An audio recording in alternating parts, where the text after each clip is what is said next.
രാഹുലിന്റെ അമ്മ ബീനയെ കോൺഗ്രസുകാർ എല്ലാവരും ബീനാമ്മ എന്ന് വിളിച്ചു. പക്ഷേ ഇന്ന് അടൂരിലെ മുണ്ടപ്പള്ളി ആറ്റുവിളാകം വീട്ടിൽ ബീനാമ്മ കരഞ്ഞ് തളർന്നു കിടക്കുകയാണ്. അവിടേക്ക് കോൺഗ്രസ് UDF നേതാക്കൾ ആരും തന്നെ തിരിഞ്ഞു നോക്കുന്നില്ല. ആ കുടുംബത്തെ പൂർണ്ണമായും പാർട്ടി തഴഞ്ഞിരിക്കുന്നു. ഇതിന് പിന്നിൽ VD സതീശന്റെ കുരുട്ടുബുദ്ധി തന്നെയാണ് എന്നുള്ള ആരോപണമാണ് രാഹുൽ മാങ്കൂട്ടത്തിലിന്റെ സൈബർ ഗ്രൂപ്പ് ഇപ്പോൾ ഉയർത്തുന്നത്. രാഹുൽ മാങ്കൂട്ടം പുകഞ്ഞ കൊള്ളി, അത് പുറത്തു തന്നെയെന്ന് പ്രതിപക്ഷ നേതാവ് കട്ടായം പറഞ്ഞിരിക്കുന്നത്. രാഹുലിനെ പിന്തുണച്ച് യൂത്ത് കോൺഗ്രസിലെ നിരവധി പേർ രംഗത്തുണ്ട്. രാഹുലിനെ പിന്തുണയ്ക്കുന്നവർക്ക് പാർട്ടിയിൽ സ്ഥാനമുണ്ടാകില്ല, അവർക്ക് പുറത്തേക്ക് പോകാമെന്ന് VD സതീശൻ തന്നെ പ്രഖ്യാപിച്ചിട്ടുണ്ട്.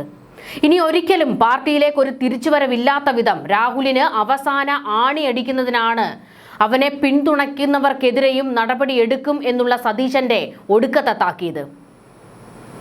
രാഹുൽ മാങ്കൂട്ടത്തിൽ കുറ്റക്കാരനാണെങ്കിൽ അയാൾ ശിക്ഷ അനുഭവിക്കുക തന്നെ വേണം. പക്ഷെ ആ കുടുംബത്തെ എതിരാളികൾക്ക് മുന്നിൽ വേട്ടയാടാൻ ഇട്ടുകൊടുക്കുന്നതിനെതിരെ വിമർശനം ശക്തമാകുകയാണ്. രാഹുലിനെതിരെ കേസുകൾ ഒന്നിനു പിറകെ ഒന്നായി വന്നപ്പോൾ അതിരു വിട്ടുപോകുന്ന സൈബർ ആക്രമണമായിരുന്നു കുടുംബത്തിന് നേരെയും ഉണ്ടായത്. രാഹുലിന്റെ അമ്മയെയും സഹോദരിയെയും CPM സൈബർ ഗ്രൂപ്പുകൾ കീറി മുറിച്ച് പോസ്റ്റ്മോർട്ടം ചെയ്തു. ഇവന്റെ കയ്യിലിരിപ്പൊക്കെ തള്ളയ്ക്കും അറിയാം, തള്ളയും എല്ലാത്തിനും കൂട്ട് എന്ന് അമ്മയെ പരിഹസിച്ച് പോസ്റ്റുകൾ പ്രചരിച്ചു. ഒന്നാം പരാതിക്കാരിയുടെ മൊഴിയിലെ ഒരു പ്രധാന പോയിന്റ് ഉണ്ടായിരുന്നു.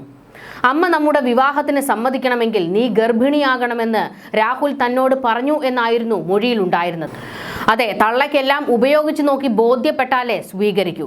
മോൻ നാട് നീളെ നടന്ന് കൊച്ചുങ്ങളെ ഉണ്ടാക്കാൻ പ്രോത്സാഹിപ്പിച്ചതും അമ്മയാണ് എന്നൊക്കെ അതിര് വിട്ടുപോകുന്ന ആക്രമണമായിരുന്നു അവർക്ക് നേരെ നടന്നത്. ഈ സമയത്തൊക്കെ UDFകാർ മൗനം പാലിച്ചു. രാഹുലിനെ നിങ്ങൾ വിമർശിച്ചോളൂ, പക്ഷേ അമ്മയെയും പെങ്ങളെയും എന്തിനാക്ഷേപിക്കുന്നുവെന്ന് ഈ UDFകാരിൽ ഒരെണ്ണം ചോദിച്ചില്ല. രാഹുലിന്റെ വീട് വളഞ്ഞ് പ്രതിഷേധക്കാർ എത്തി തെറിവിളിയും കൂക്കിവിളിയും പരിഹസിക്കലും നടത്തി. അതിനെയും UDF എതിർത്തില്ല. പൂർണ്ണമായും അവരെ വേട്ടയാടാൻ ഇട്ടുകൊടുത്തു.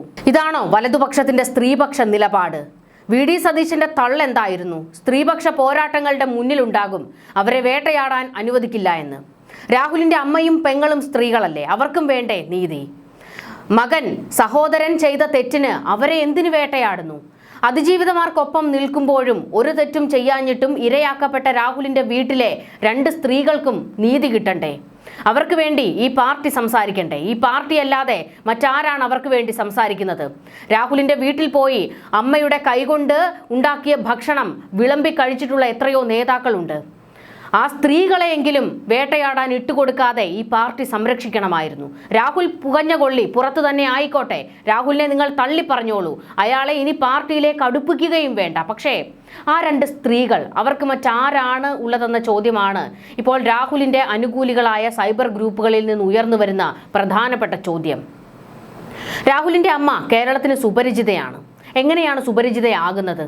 ഇതേ UDF തന്നെ പല വേദികളിൽ ബീനാമ്മയെ ഉയർത്തി കാണിച്ചു. ഒരു ഓണത്തിന് ചാനൽ പരിപാടിയിൽ രാഹുലിന്റെ കുടുംബ വിശേഷം കാണിച്ചിരുന്നു. അന്ന് ആ വീട്ടിൽ ഷാഫി പറമ്പിലുണ്ടായിരുന്നു. സ്വന്തം അമ്മയെ ചേർത്ത് പിടിക്കും പോലെ ഷാഫി ബീനാമ്മയെ ചേർത്ത് പിടിച്ചു. പാലക്കാട് തെരഞ്ഞെടുപ്പിൽ ജയിച്ചപ്പോഴും ബീനാമ്മ ഓടിയെത്തുമ്പോൾ കെട്ടിപ്പിടിച്ച് സന്തോഷം പങ്കിടുന്ന ഷാഫിയെ നമ്മൾ കണ്ടു. VD സതീശനും ബീനാമ്മയെ പുകഴ്ത്തി. എന്നാൽ ഇന്നിപ്പോൾ ആർക്കും ആ വീട്ടിലേക്ക് തിരിഞ്ഞു നോക്കണ്ട, പോകുകയും വേണ്ട. ക്രൂരമായി സൈബർ വേട്ടയാടൽ നടന്നപ്പോൾ ഷാഫിയും എതിർത്തൊരക്ഷരം പറഞ്ഞില്ല. രാഹുൽ മാങ്കൂട്ടത്തിലിന്റെ കുടുംബത്തെ പാർട്ടി പൂർണ്ണമായും തഴഞ്ഞതിൽ വലിയ പ്രതിഷേധമാണ് രാഹുൽ ആർമി ഉയർത്തുന്നത്. VD സതീശന് നേരെ സൈബർ ഇടത്തിൽ പോരാളിക്കത്തുന്നുണ്ട്. എല്ലാത്തിനും കാരണക്കാരൻ സതീശൻ ഒരുത്തനാണ് എന്ന് സൈബർ ഗ്രൂപ്പ് പച്ചയ്ക്ക് പഴിക്കുന്നു. നിയമസഭാ തെരഞ്ഞെടുപ്പിന്റെ ആവേശ തിമിർപ്പിലാണ് കോൺഗ്രസ്. പ്രതിപക്ഷ നേതാവ് VD സതീശനും കൂട്ടരും ഡബിൾ ഹാപ്പി. മുന്നിലുള്ള പ്രതിബന്ധങ്ങളെല്ലാം വെട്ടിമാറ്റിയതിന്റെ കോൺഫിഡൻസ്. തനിക്കും മുകളിൽ വളർന്ന ഷാഫിയും രാഹുലും സതീശന് കണ്ണിലെ കരടായിരുന്നു. രാഹുലിനെ വെട്ടി അടുത്തത് ഇനി ഷാഫി എന്ന ആരോപണം സതീശന് നേരെ ശക്തമാകുന്നുണ്ട്. മുഖ്യമന്ത്രി കസേര പിടിക്കാൻ നെറികെട്ട കളിയാണ് സതീശൻ കളിക്കുന്നതെന്നാണ് ആക്ഷേപം. രാഹുൽ മാങ്കൂട്ടത്തിൽ വിഷയത്തിൽ ഹോർത്തൂസ് വേദിയിൽ വെച്ച് സതീശൻ ചിലത് വെട്ടിത്തുറന്ന് പറഞ്ഞിരുന്നു. പാർട്ടിയുടെ നടപടികൾ ബോധ്യത്തിൽ നിന്നെടുത്ത തീരുമാനമാണ് എന്നായിരുന്നു VD സതീശൻ അന്നവിടെ പ്രതികരിച്ചത്. എല്ലാ ചോദ്യങ്ങൾക്കും മറുപടി പറയാൻ കഴിയില്ലെന്നും അത് നേതൃത്വത്തിന്റെ കൂട്ടായ തീരുമാനമാണെന്നും VD സതീശൻ രാഹുൽ വിഷയത്തിൽ പ്രതികരിച്ചത്. ആൾക്കൂട്ടം പറഞ്ഞാൽ മാറുന്നതല്ല പാർട്ടി തീരുമാനം. കേരളം മുഴുവൻ അറബിക്കടൽ പോലെ ഇളകി വന്നാലും ബോധ്യങ്ങളിൽ നിന്നെടുത്ത തീരുമാനം മാറില്ല. അതാണ് നിലപാടെന്ന് വി.ഡി. സതീശൻ ആവർത്തിച്ചു പറഞ്ഞു. അതായത് ഇനി ഒരിക്കലും പാർട്ടിയിലേക്ക് രാഹുലിന് വഴിയില്ല എന്ന് വെട്ടിത്തുറന്ന് പറയുകയായിരുന്നു ചെയ്തത്. രാഹുൽ മാങ്കൂട്ടത്തിലിന്റെ കുടുംബവുമായി ബന്ധപ്പെടാൻ നേതാക്കൾ ആരും തന്നെ തയ്യാറാകുന്നില്ല എന്നാണ് വലിയൊരു വിമർശനം വരുന്നത്. ആ രണ്ട് സ്ത്രീകളെയും കൈവിടുന്ന നിലപാട് പാർട്ടി സ്വീകരിക്കരുതായിരുന്നു. തെറ്റ് ചെയ്തവൻ അതിൻ്റെ ശിക്ഷ അനുഭവിക്കട്ടെ. പക്ഷേ ഒരു തെറ്റും ചെയ്യാത്തവരെ ശിക്ഷ അനുഭവിക്കുന്നതിന് വേണ്ടി ഇട്ടുകൊടുക്കുന്നത് എന്തിനാണ്?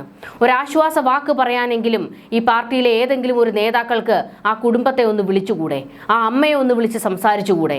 തുടങ്ങിയ ഒരുപാട് ചോദ്യങ്ങളാണ് വൈകാരികമായി രാഹുൽ ആർമി ഇപ്പോൾ ഉയർത്തിക്കൊണ്ടിരിക്കുന്നത്. ഇതെല്ലാം സതീശന് നേരെയിട്ടുള്ള കൊട്ടാണ്. സതീശനാണ് എല്ലാവരെയും, രാഹുൽ മാങ്കൂട്ടത്തിലുമായി ബന്ധപ്പെടുന്നവരെയും രാഹുലിന്റെ കുടുംബവുമായി ബന്ധപ്പെടുന്നവരെയും എല്ലാം അകറ്റി നിർത്തുന്നത് എന്നുള്ള വിമർശനമാണ് ശക്തമായി വരുന്നത്. എന്തായാലും നിയമസഭാ തെരഞ്ഞെടുപ്പിനെ നേരിടാനുള്ള ആവേശത്തിലേക്കാണ് ഇപ്പോൾ കോൺഗ്രസും UDF-ഉം ഒക്കെ കടന്നിരിക്കുന്നത്. KPCC തെരഞ്ഞെടുപ്പ് സമിതിയുടെ ആദ്യ യോഗം ഇന്ന് തിരുവനന്തപുരത്ത് ചേരുകയാണ്. നടപടികൾ തുടങ്ങിയിട്ടുണ്ട്. സ്ഥാനാർത്ഥി നിർണയത്തിനുള്ള പൊതുമാനദണ്ഡം നിശ്ചയിക്കലാണ് യോഗത്തിന്റെ പ്രധാന അജണ്ട. സീറ്റുകൾ വെച്ചുമാറുന്നത് സംബന്ധിച്ച കാര്യങ്ങളും യോഗത്തിൽ ചർച്ചയായേക്കും. സിറ്റിംഗ് MLA-മാരിൽ ഭൂരിഭാഗവും സ്ഥാനാർത്ഥി പട്ടികയിൽ ഉണ്ടാകുമെന്നാണ് സൂചന. എന്നാൽ ലൈംഗിക പീഡന കേസിൽപ്പെട്ട രാഹുൽ മാങ്കൂട്ടത്തിലിനെ പരിഗണിക്കില്ല. തൃപ്പൂണിത്തുറയിൽ K. ബാബുവിന് പകരം ആരെ നിർത്തണമെന്നതും യോഗം ചർച്ച ചെയ്യുമെന്നാണ് വിവരങ്ങൾ. അതേസമയം തർക്കങ്ങളും ആശയക്കുഴപ്പങ്ങളുമുള്ള സീറ്റുകളിൽ അന്തിമ തീരുമാനം ഹൈക്കമാൻഡിന് വിട്ടേക്കും. തെരഞ്ഞെടുപ്പ് സമിതി യോഗം വ്യാഴാഴ്ച വരെ നീണ്ടുനിൽക്കും. സ്ഥാനാർത്ഥി നിർണയത്തിൽ അഭിപ്രായമറിയാൻ ജില്ലകളിലെ കോർ കമ്മിറ്റി അംഗങ്ങൾ ഉൾപ്പെടെയുള്ളവരിൽ നിന്നും ജില്ല തിരിച്ച് നേതൃത്വം കൂടിക്കാഴ്ച നടത്തും.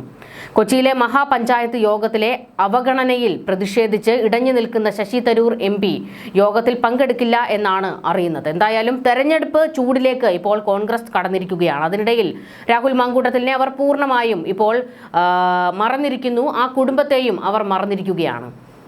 എന്നാൽ ഇതിനെതിരെയാണ് പ്രതിഷേധം പല കോണിൽ നിന്ന് ശക്തമാകുന്നത്. നിയമസഭാ തെരഞ്ഞെടുപ്പ് അടുക്കുമ്പോൾ രാഹുൽ വിഷയം പാടെ മാറ്റി നിർത്താൻ സതീശൻ കളിക്കുമ്പോൾ അത് വീണ്ടും വീണ്ടും ഉയർത്തി കാണിക്കുകയാണ് രാഹുൽ മാങ്കൂട്ടത്തിലിന്റെ സൈബർ ഗ്രൂപ്പ്. രാഹുൽ മാങ്കൂട്ടത്തിലിന്റെ വിടവ് തങ്ങൾക്ക് അനുഭവപ്പെടുന്നുവെന്ന് യൂത്ത് കോൺഗ്രസിലെ ഒരു കൂട്ടർ ഇപ്പോൾ രാഹുലിനെ പിന്തുണച്ച് സംസാരിക്കുന്നുണ്ട്. രാഹുൽ തിരിച്ചു വരണം എന്നതാണ് അവരുടെ ആവശ്യം. പിണറായിക്ക് മുന്നിൽ നട്ടെല്ലും വളച്ചു നിൽക്കുന്ന സതീശനെയല്ല, എടോ വിജയ എന്ന് വിരൽ ചൂണ്ടി വിളിക്കുന്ന മാങ്കൂട്ടത്തെ പോലുള്ളവരാണ് പാർട്ടിക്ക് ആവശ്യമെന്ന് യൂത്ത് ഗ്രൂപ്പ് സതീശനിട്ട് പൊട്ടിക്കുന്നു. ഒന്ന് തൊടുക്കുമ്പോൾ 10, കൊള്ളുമ്പോൾ 1000 എന്ന രീതിയിൽ സംസാരിക്കാൻ കഴിയുന്ന ഫയർ ബ്രാൻഡ് മുഖമായ രാഹുൽ മാങ്കൂട്ടത്തിൽ യൂത്ത് കോൺഗ്രസ് അധ്യക്ഷ സ്ഥാനം രാജിവെച്ചപ്പോൾ അയാൾക്ക് വ്യക്തിപരമായി മാത്രമല്ല, അത് പ്രസ്ഥാനത്തിന് കൂടി വലിയ ക്ഷീണമാണ് വരുത്തിവെച്ചതെന്ന് രാഹുൽ അനുകൂലികൾ പറയുന്നു.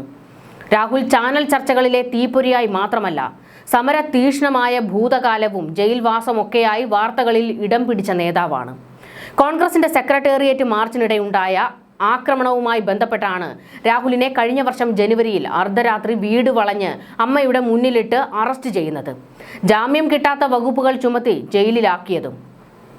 രാഹുൽ എന്ന നാക്കിൽ തീപ്പന്തം നിറച്ച ഉരുളക്കുപ്പേരി പോലെ മറുപടി പറഞ്ഞ് ചർച്ചകളിൽ CPM നേതാക്കളെ ഇളിഭ്യരാക്കുന്ന യുവ നേതാവ് അക്ഷോഭ്യനായി ജയിലിൽ പോയി അവിടുത്തെ ലൈബ്രറിയിലും മറ്റും വായനയുമായി കൂടി ചേർന്നതോടെ അതും ചർച്ചകളായി.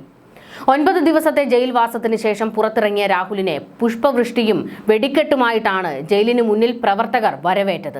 അതായത് തനിക്ക് ഒരു വലിയ ഫാൻസ് ഗ്രൂപ്പിനെ തന്നെ രാഹുൽ മാങ്കൂട്ടത്തിൽ ഉണ്ടാക്കി വെച്ചിട്ടുണ്ട്. അവർ തന്നെയാണ് ഇപ്പോൾ രാഹുലിന് വേണ്ടി പാർട്ടിയിൽ ഏറ്റവും കൂടുതൽ സമ്മർദ്ദം ചെലുത്തിക്കൊണ്ടിരിക്കുന്നത്.